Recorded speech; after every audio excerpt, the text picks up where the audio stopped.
Amén, amén. Bueno, tiene la amabilidad de pasarse un poquito más como por aquí para el frente. No sé si podemos llenar un poquito aquí hacia este lado. De pronto los que están allá atrás. Mientras algunos salieron, de pronto regresan. Entonces, para poder como dirigirme a ustedes un poquito. De pronto por aquí está bien. Eso, así como en la mitad para no quedar tan solos aquí en Primera de Reyes capítulo 17 encontramos este pasaje tan especial. Ya hemos visto varios elementos de la historia. Esta historia es la verdadera historia de la vida de la humanidad. La historia que ha impactará no solo en este tiempo, sino para siempre el ser humano, a tu vida y a mi vida. Y hoy la historia corresponde a la época de los profetas en la época de Israel. La época de los profetas fue cuando ya habían pasado Salomón, recuerda, estuvimos Salomón, Roboán y los reyes, y ahora viene la época de los profetas. Y el título que le he puesto a este mensaje hoy, del capítulo 15 del libro de la historia, es Lugares de formación para una vida mejor, basado en la vida de Elías. Lugares de formación en la vida. Elías es uno de los personajes centrales de este capítulo de la historia. Y Elías tiene que ver con la formación del carácter cristiano. Elías pasa por diferentes lugares de formación de su vida ministerial. El allí de formación de un hombre sujeto a pasiones, que ahorita más adelante vamos a ver, pero quisiera que leyéramos este pasaje de Primera de Reyes capítulo 17 del versículo 1 al 10. Lugares de formación para una vida mejor, basado en la vida de Elías. Entonces, Primera de Reyes capítulo 17 del versículo 1 al 10, encontramos el siguiente pasaje. Entonces él se levantó y se fue a Sarepta, del 1 al 10, fue hasta el 10 directamente. Capítulo 17, versículo 1. Entonces Elías Tisbita, que era de los moradores de Galaad, dijo a Acab: vive Jehová, Dios de Israel, en cuya presencia estoy, que no habrá lluvia ni rocío en estos años, sino por mi palabra. Y vino a él palabra de Jehová diciendo: apártate de aquí y vuelve al oriente y escóndete en el arroyo de Querit, que está frente al Jordán. Ya van dos lugares, ¿no es cierto? Galaad y Querit. Versículo 4. Beberás del arroyo, y yo he mandado a los cuervos que te den allí de comer. Y él fue e hizo conforme a la palabra de Jehová, pues se fue y vivió junto al arroyo de Querit, que está frente al Jordán. Y los cuervos le traían pan y carne por la mañana y pan y carne por la noche, y bebían del arroyo. Versículo 7. Pasados algunos días se secó el arroyo, porque no había llovido sobre la tierra. Vino luego a él palabra de Jehová diciendo: levántate, vete a Sarepta de Sidón y mora allí. Y he aquí que yo he ordenado allí a una mujer viuda que te sustente. Y el último versículo, el versículo 10. Entonces él se levantó y se fue a Sarepta. Y cuando llegó a la puerta de la ciudad, he aquí una mujer viuda que estaba allí recogiendo leña. Y él la llamó y le dijo: te ruego que me traigas un poco de agua en un vaso para que beba. Y ahí más adelante, después en el versículo siguiente, no solo le pide agua, sino un pan. Y la viuda le dice: pero es que solo tengo un poquito de harina y de aceite, y pensaba comer esto con mi hijo y morirme. Y el siervo de Dios le dice: bueno, hazme primero el pan a mí, que Dios va a multiplicar. Y después, efectivamente, Dios se hace un milagro en sus vidas. Sí, Elías pasó por diferentes lugares: Galaad, Querit, Sarepta. Después va a Carmelo y por último a Horeb.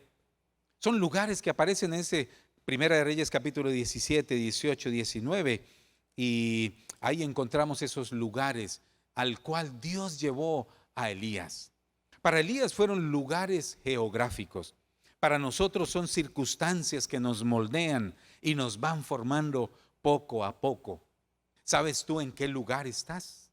¿En el caminar con el Señor? Pues ahí es lo que quisiera hacer en esta mañana, en unos cortos minutos, es que miráramos cada lugar y observáramos qué situaciones hay en cada lugar. Esos lugares son presiones que el alfarero usa a veces para formar tu vaso de honra, tu vida en una forma especial. Se refiere a cuando la semilla es sembrada para que muera y después dé frutos. Eso se refiere a lugares.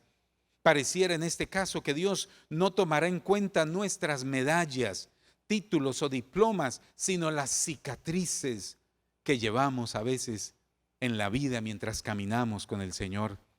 Para encontrar la voluntad de Dios hay que tener la disponibilidad de querer hacer la voluntad de Dios. Y esos lugares de formación, los cuales Dios nos lleva, nos hará más sensibles a querer hacer la voluntad de Dios. Este mensaje no es solo de información, sino de formación. ¿Cuántos quisieran tener formación en su vida? Ser formados. ¿Acaso no es lo que queremos con nuestros hijos? Desde que están pequeños nosotros les vamos enseñando, ¿no? Y los vamos llevando de lugar en lugar. Y a medida que pasan por elementary school, middle school, high school, college. Y el deseo nuestro es llevarlos y formarlos a que lleguen a ser hombres y mujeres que contribuyan en la sociedad. Es exactamente lo que hace el Señor. Lleva a Elías de un lugar a otro para irlo formando el hombre que Él quiere que Él sea. No olvides o no pretendas olvidar lo que Dios desea formar a través de las circunstancias. Dios quiere que nosotros aprendamos a vivir de acuerdo a su código de ética, como las bienaventuranzas, ¿no? Bienaventurado el que sufre, bienaventurado el que hace aquello y esto. Sí, el Señor nos lleva a través de ese código de ética, estos lugares de formación, el allí de Dios. Ese es donde se forja la unción en la vida del hombre de Dios que Él llama. Es un patrón para nosotros caminar el allí de Dios. Es un patrón para todos los ministros que desean caminar cerca del Señor. Y tú has sido llamado y llamada a ministrar a otros también. Fueron 5 lugares geográficos para Elías, 5 etapas de formación que lo llevaron poco a poco a ir cambiando de acuerdo a lo que Dios quería. Estos lugares formarán el vaso que portará la unción de Dios en sus vidas. Uno a veces dice: oh, no sabemos por qué aquella persona el Señor lo ha llevado a ese lugar de privilegio, pero lo que tú no sabes es por dónde ha tenido que pasar, ¿no es cierto? Por qué cosas y circunstancias difíciles en la vida. Estos lugares formarán el vaso de Elías para cuando tenga la unción dentro de él no se rompa fácilmente. Ese vaso no se rompa para que no resista el uso, para que no se derrame la unción tal vez al final de la vida de ese vaso de pronto. ¿Y cuántas veces nosotros hemos visto eso? Trágicamente, personas que servían al Señor o que iban a la iglesia de un momento a otro salen en cosas totalmente contrarias en su vida. Parece que no habían sido formadas, como Dios llevó a Elías en su formación. Santiago habla que el verdadero cristiano es el que ama a Dios a pesar de las pruebas y las circunstancias. Cada vez que yo pienso en este tema, pienso en una persona que me dijo después de más de 2 años de estar viniendo a la iglesia, me dijo: a mí solo me gusta es cuando se habla de las promesas del Señor. Y me sorprendió porque nunca esperaba que me dijera eso. Si yo la veía constantemente. Sí, lo que me gusta del evangelio es cuando me dicen: Dios te va a bendecir, Dios te va a ayudar, adelante. Todas esas cosas positivas y buenas que sí vienen del Señor también. Pero ¿qué cuando viene la prueba? El verdadero cristiano y el que tiene una verdadera fe es el que ama a Dios a pesar de las pruebas, a pesar de las cosas difíciles. ¿Qué sirve la fe si solo la tenemos cuando andan las cosas bien? Me preguntaba yo. ¿De qué sirve? ¿Para qué tener fe si es solo cuando todo está bien? Eso no se llama fe realmente. Eso es ir con la onda, con la nota del día. Pero la fe es para ejercerla cuando hay circunstancias difíciles, cuando hay problemas de salud, cuando hay problemas financieros, cuando hay problemas de relaciones, cuando no sabemos el siguiente día qué vamos a hacer o cómo vamos a suplir. Cuando en la mente, en las noches llegan esas luchas. Si la decisión que vamos a tomar es la correcta o la no, ahí es cuando se necesita la fe. Esa es la verdadera fe y de eso se trata este principio hoy. Elías pasó por 5 lugares: Galaad, Querib, Sarepta, Carmelo y Horeb, el monte de Dios. El primero, el primer lugar de formación en la vida de Elías fue Galaad. En el hebreo significa duro, roca. Galaad fue el sitio donde creció Elías por 25 años. Imagínense cómo creció él. Y por eso se le llama Galaad. Era un sitio de roca, de duro. Era allí de Dios, totalmente independiente de Dios vivía Elías. Influenciado por el ambiente de Israel en ese tiempo, habían reyes malos, Zimri, Omri, Acab y Jezabel. ¿Recuerda la Jezabel tan tremenda que es muy famosa en el mundo? A Elías le tocó vivir bajo esos. Él aprendió y su corazón se convirtió en duro, era como una roca. Ese fue el primer lugar donde estuvo Elías. Interesante que Santiago en el Nuevo Testamento, en el capítulo 5, versículo 17, dice: Elías era un hombre sujeto a pasiones, semejante a las nuestras. Elías, ahí en Santiago no dice que era un hombre súper espiritual, ¿no es cierto? Ahí no dice que era un hombre, como dijo de David, de acuerdo al corazón de Dios. No era un súper pastor o algo así. Era un hombre semejante a lo nuestro. Yo creo que lo rebajó a lo máximo, ¿no es cierto? Un hombre de pasiones, semejante a las nuestras. Era un hombre así. Santiago no le da el título a Elías de un ungido de Dios, ni gigante espiritual, ni siquiera varón de Dios. Era un hombre común y corriente. Un hombre que subía y bajaba en sus emociones, fluctuaban sus emociones. Primero triunfó, después vino la derrota en su vida emocional. Un día la victoria aniquiló a todos sus amigos, pero al siguiente día corría de una mujer que le dijo: lo voy a matar. Y se fue de un extremo al otro. El triunfo nos da alas para volar, ¿no es cierto? Pero el peligro nos da patitas para correr. Fue lo que le pasó a Elías. Cuando todo estaba bien, era el gran hombre de Dios, era el gran victorioso y se sentía muy bien. ¿Cuántas veces nos pasa lo mismo? Por eso en Santiago lo compara contigo y conmigo. Y nuestras emociones suben y bajan como una roller coaster que sube y baja en nuestras vidas. Somos valientes cuando estamos en la cumbre, pero cobardes en el valle, ¿no es cierto? Primero, fue intoxicado de placer espiritual por las victorias que había tenido. Después deprimido en la soledad por las circunstancias y los ataques más en el área de la mente. Elías dependía de sí mismo. Él estaba en su vida, en su corazón había como una roca, porque ahí más adelante dice: por mi palabra no lloverá. ¿Sí ve cómo era de orgulloso, digámoslo así? Es por mi palabra que no lloverá, y lo hace énfasis ahí. Y entonces Dios necesitaba romper esa roca dura, esa roca de su corazón. Sus palabras demuestran una independencia total de Dios. Mis palabras, no la de Dios, pero mi palabra. Elías no tenía un espíritu enseñable a ese momento, o armonioso con la enseñanza, o noble. Parecía que su corazón no estaba abierto a escuchar, a razonar, a conciliar, a observar objetivamente las circunstancias. Era como un bebé, ¿no es cierto?, que pide comida y llora hasta que no se la dan. Solo cuando se la dan deja de llorar. La dureza del corazón. ¿Qué pasa con nosotros también? A veces tenemos esa dureza en nuestro corazón, ¿no es cierto? Cosas del pasado, hábitos de acción, hábitos de pensamiento, naturaleza adánica que nos guía. ¿Cuánto nos pasa eso? ¿Cuántas veces nos pasa a nosotros esas situaciones que tenemos nosotros, esa dureza de corazón? Malas interpretaciones de la vida cristiana que necesitan ser quebrantadas. Falta de desarrollo del carácter de Dios en nuestras vidas. Y necesitamos ser quebrantados, ¿no es cierto? Necesitamos salir adelante. Y Dios hace eso en nuestro corazón. Elías toca fondo, huye y desea morirse. En una ocasión huyó y deseó morirse. ¿Cuántos han deseado morirse? No levante su mano.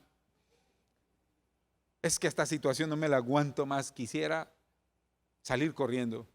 ¿Sabe que hay muchas personas que salen corriendo y desaparecen? No sé si le pudieran subir un poco, o el aire está como muy frío. ¿Cuánto? Ahora, Enrique, un poquitico, ¿no es cierto? Los veo que están así como juntándose. Claro que es bueno porque veo cómo las esposas se unen a su esposo para recibir más calor. Eso está muy bien. Gracias, Enrique. Gracias. Sí, ¿cuántas veces dice Elías? Imagínense un hombre que hizo tantos milagros, porque si usted ve la vida de Elías, hizo unos milagros tremendos. Levantó un muerto, sacó un hacha del fondo del mar, la viuda que reprodujo la harina y el aceite, unas cosas impresionantes. Y después está huyendo y deseando morirse, dice, huyó y deseaba morirse. Y le dijo a Dios, quítame la vida. Imagínense, yo nunca he dicho eso. De pronto usted tampoco, ¿no es cierto? No. Y Elías lo dijo. Si ve, un hombre entregado a pasiones, subía y bajaba. Ahora, ¿qué decir de Jeremías? Me acordé de Jeremías ahí en ese pasaje porque Jeremías también, Jeremías 20:14. Miren lo que dijo Jeremías, el otro profeta del Señor. Estamos hablando de los profetas, ¿no es cierto? En la época de los profetas en Israel. Miren lo que dijo Jeremías, increíble. Dijo así, y voy a leer lo que dice la Escritura. Dijo, maldito el día en que nací, el día en que mi madre me dio a luz, no sea bendito.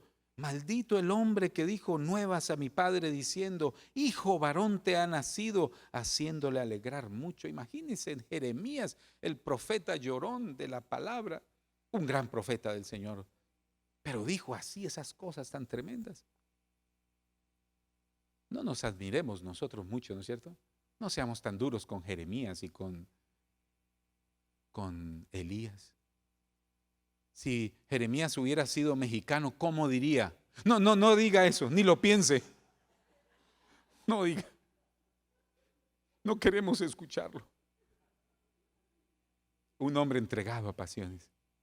Qué bonito que la Escritura nos enseña a hombres naturales y mujeres normales, de carne y hueso, que a veces lloramos, que a veces no entendemos, que a veces nos peleamos con la esposa, con el esposo, que salimos, que lloramos aparte, que decimos, ¿por qué dije eso? Tantas cosas que pasan en nuestra vida normal.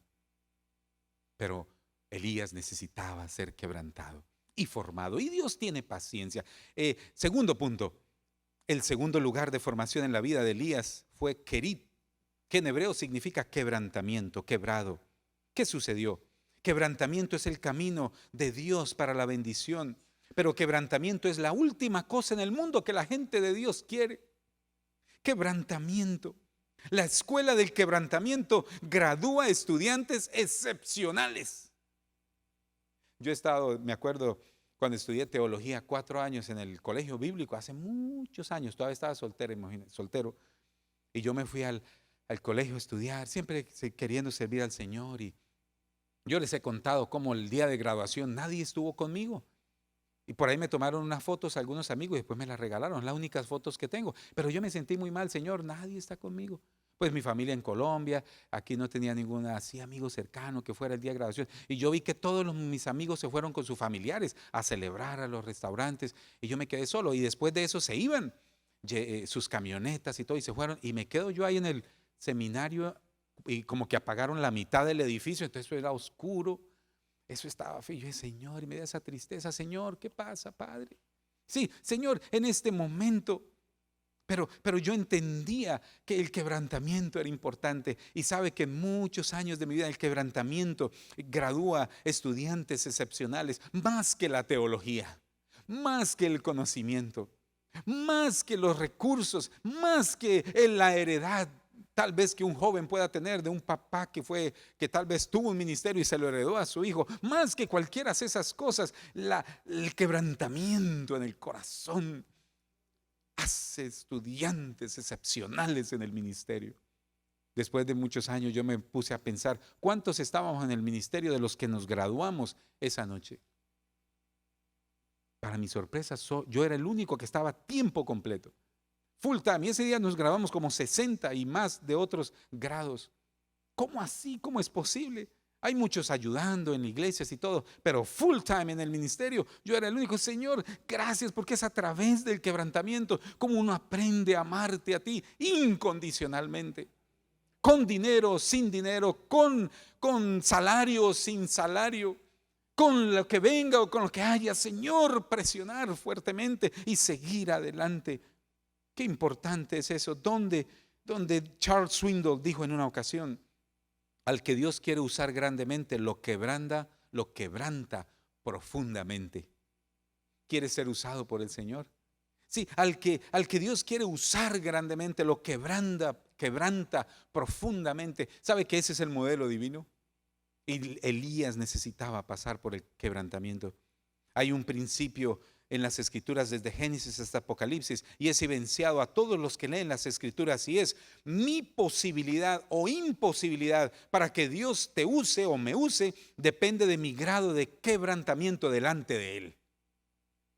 ¿Quieres ser usado o usada por el Señor? ¿Qué grado de quebrantamiento tiene? Más quebrantado, más usado por el Señor. Es un modelo bíblico desde Génesis hasta Apocalipsis. Los hombres de Dios, Abraham tuvo que ofrecer a Isaac, su único hijo, y fue quebrantado. Moisés, cuando nació, fue escondido. Moisés rehusó a llamarse hijo de la hija de Faraón. Escogió antes ser maltratado con el pueblo de Dios que gozar de los deleites temporales del pecado. Estos hombres y mujeres de fe sacaron fuerzas de la debilidad. ¿Por qué fueron hombres y valientes y mujeres valientes? Porque habían sido quebrantados. Porque un corazón contrito y humillado no despreciarás tú, oh Señor. No huyamos al quebrantamiento. Es parte de la vida espiritual. Es parte de lo que el Señor quiere de nosotros. Quebrantamiento no es alienación, destruir o aplastar o dañar a la persona.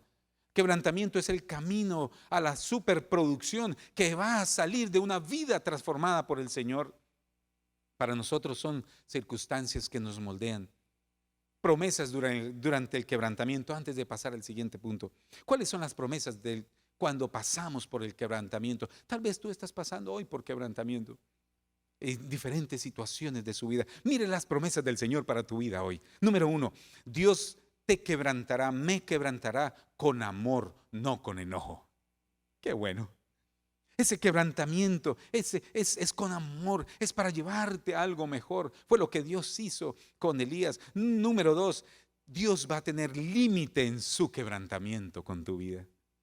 Él tiene límite. Él sabe hasta dónde puedes resistir. Él sabe cuál es tu corazón. Y Él siempre te va a dar una salida en cualquiera que sea la tentación o la necesidad. Sí, Él tiene límite. Recuerda esto. Tercero, Él quiere enseñarnos algo específico durante el quebrantamiento. Las pruebas llevan a la verdad espiritual al corazón. El propósito del quebrantamiento es recibir algo mejor para tu vida. Cuarto, Dios nunca me abandona en el proceso del quebrantamiento. ¿Cuántos dicen amén? Él siempre está presente. ¿Cuántas veces he sentido yo lo mismo? Yo sé que tú también. Que tú estás solo, sola, en la medio de la noche y no está el esposo o la esposa ahí al lado, ni los hijos, y está tú y empiezas a tener una conversación con tu Padre Celestial y Él empieza a llenar tu vida de fe y de esperanza, y lees un salmo y te llega al corazón y te reanima nuevamente, y cuando sale el sol en la mañana siguiente es como si saliera la esperanza nuevamente. Nuevas son tus misericordias cada mañana, grande es tu fidelidad. Él no te abandona, Él te dará la victoria si yo me someto a su quebrantamiento. Dios es responsable por las consecuencias de lo que sucede en el proceso del quebrantamiento. Tendrás una recompensa eterna quien soporta la prueba. No te desanimes en medio de la prueba. No te desanimes, sigue adelante. No te quedes entre Galaad y Querit. No te quedes ahí en la mitad. Recuerda que después viene algo, el tercer lugar, el tercer punto. El tercer lugar es la formación en la vida de Elías, es Sarepta, que en hebreo significa refinamiento, purificación, pasado por el horno. Aquí necesitamos entender nuestras limitaciones humanas y la grandeza divina.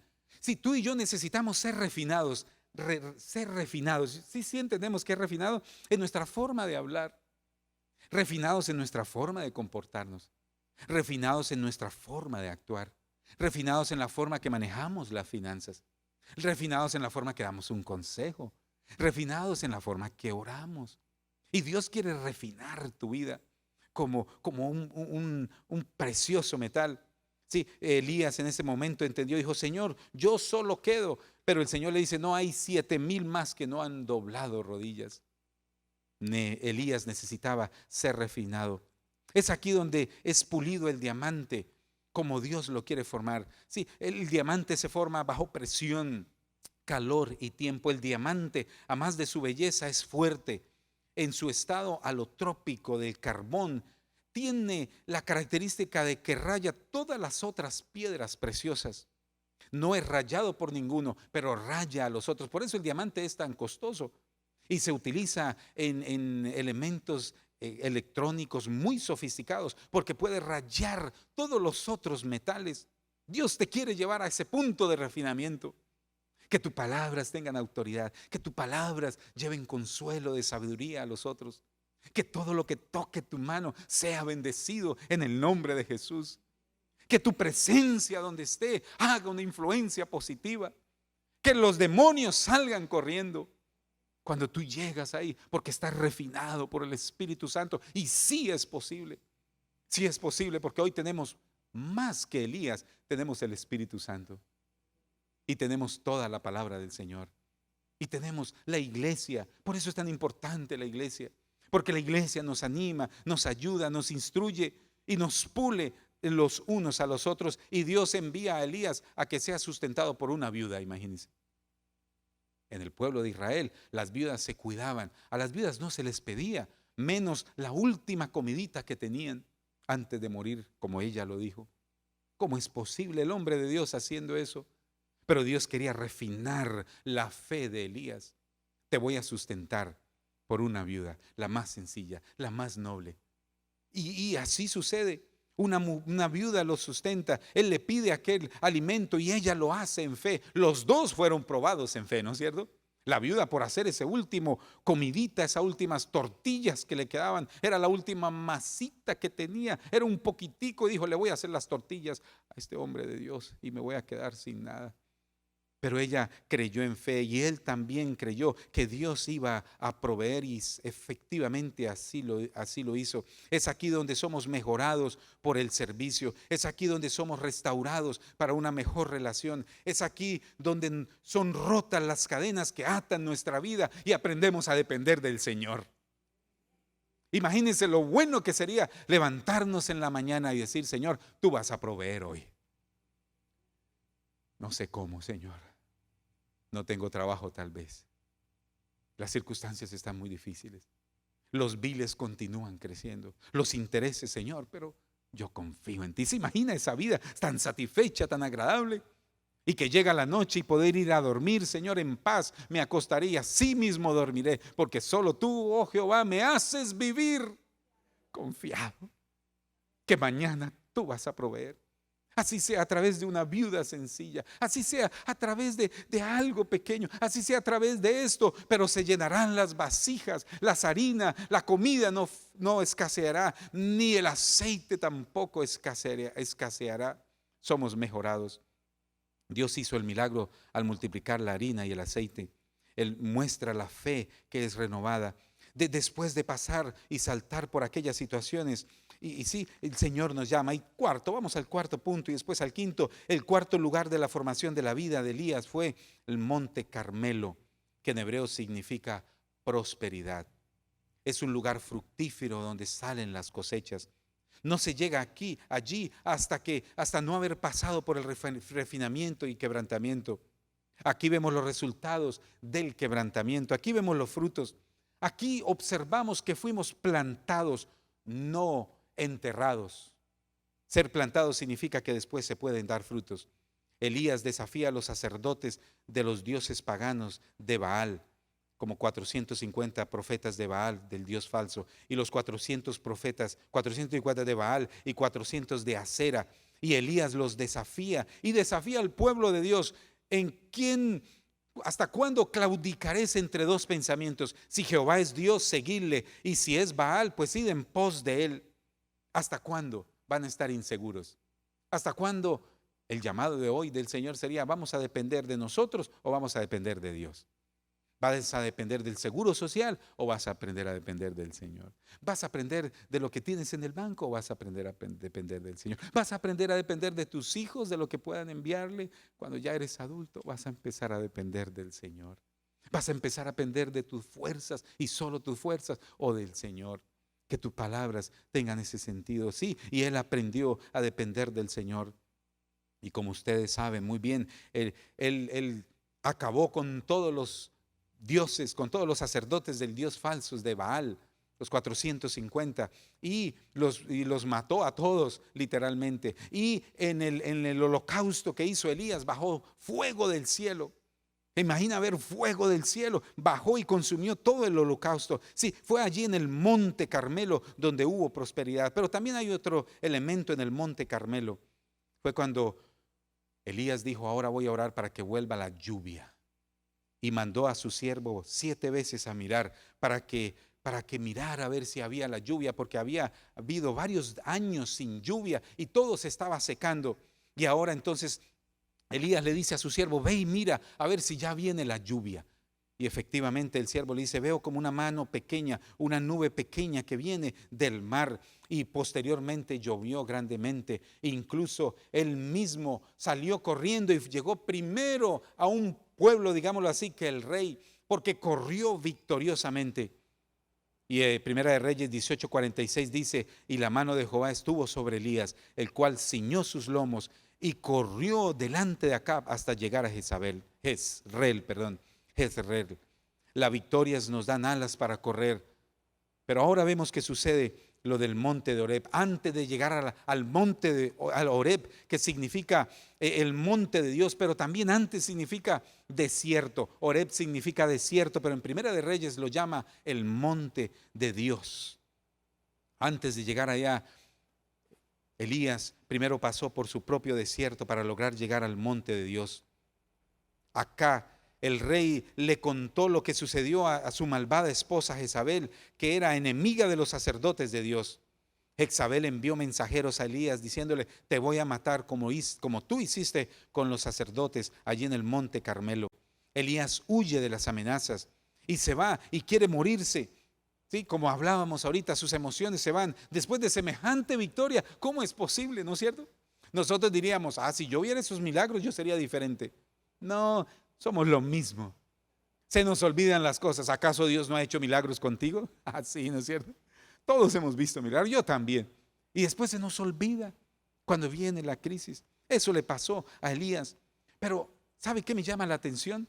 Que Dios está con Elías en medio del quebrantamiento, incluso en medio de la no fe, de la incredulidad. ¿Sabe que Dios está contigo incluso en medio de la incredulidad? Incluso cuando te quieres morir, incluso cuando te quieres ir de la casa, incluso cuando quieres dejar a la esposa y a los hijos e irse y que nadie más sepa dónde está. Dios está contigo y sus ángeles están contigo. Yo no sé por qué, la verdad, yo creo en los ángeles del Señor. No predico mucho acerca de los ángeles, pero yo tengo eso como en mi corazón desde niño. Los ángeles de Jehová acampan alrededor de los que lo temen y los defienden. Y yo tengo ese versículo desde niño y siempre he pensado que siempre hay ángeles. ¿Acaso hay un ángel guerrero a favor tuyo y a favor mío cuando lo necesitamos? Porque ahí precisamente se le apareció un ángel a Elías y lo acompañó y lo levanta. Y cuando estaba él queriéndose morir y deprimido y solo y triste y se quedó dormido en esa situación. ¿Cuántas veces nos quedamos dormidos así, llorando de angustia? Pero cuando ya descansó un poquito el ángel, Elías lo despertó. Y más adelante dice en el versículo 7: levántate y come, porque largo camino te espera. Largo camino te espera. Levántate y come. Qué hermosa figura de lo natural y lo sobrenatural unido para bendecir el camino que tiene que seguir el hombre y la mujer de Dios. ¿Sí ve cómo se une lo natural y lo sobrenatural? Come comida, come pan, come comida de esa natural para que se fortalezca. Dice ahí que se fortaleció el cuerpo de Elías. No te vuelvas tan espiritual, come bien también, porque largo camino te espera. Haz buen ejercicio, porque largo camino te espera. Ten cuidado con tu mente emocional, porque largo camino te espera. Estudia un poquito más, porque largo camino te espera. Ahorra un poquito para el futuro, está bien, porque largo camino te espera. Prepárate, porque largo camino te espera. En las cosas del Señor todavía no se ha terminado. Todavía tú no has pasado al pasado, digámoslo así. Todavía se esperan muchas cosas y vienen unos avivamientos del Señor. Cuando yo veo pastores, líderes, maestros aquí, qué privilegio, mejores que nosotros, nuestros jóvenes, nuestros niños. Pensemos en eso. Largo camino nos espera. Y viene ese avivamiento tan especial y lo incluye a usted y a su familia. Qué importante. Levántate y come porque largo camino te espera. ¿Sí? Como conclusión yo puedo decir que aquí es donde hay sanidad. Vuélvete por tu camino. Aquí es donde llega la sanidad. Vuélvete por tu camino. Volvamos nuevamente. Hablábamos en el grupo de vida, que los invitamos a los grupos de vida. Estamos hablando del mismo tema. Hablamos del tema de bouncing back. ¿Cómo se dice? De regresar nuevamente al punto original en que nosotros debemos estar. Resilience es en inglés. ¿Cómo se dice en español? Dijimos resiliencia. Resilience. Si nos encontramos abajo, regresar nuevamente a un estado normal, emocionalmente hablando. Si estamos abajo, regresar a un estado normal, físicamente hablando, o de situaciones de la vida diaria. Es donde Dios nos quiere llevar. Bounce back. Esa es una característica de los hijos y de las hijas de Dios. Rápidamente vuelven nuevamente a su lugar original. Y fue lo que le dijo el ángel. Levántate, come, mijito, porque largo rato nos espera, largo camino. Y sabe que esa comida fue muy buena. Caminó por 40 días y 40 noches. Cuando Dios te dice que coma, come. Prepárate, alístate en todas las áreas. Sí, alegría, gozo. Si llega la tristeza a tu corazón, empieza a cambiar y llénate del manto de alegría. Diga, no voy a estar triste. A mí me ha pasado muchas veces. Llega como una soledad, como una tristeza, Señor, y ahora, ¿qué será? ¿Qué pasará? En el nombre de Jesús, yo me digo a mí mismo, alégrate. Fabián, deje eso a un lado, deje de llorar por cositas pequeñas. Alégrate. Tu esposa te ama. Como no está aquí puedo decir eso.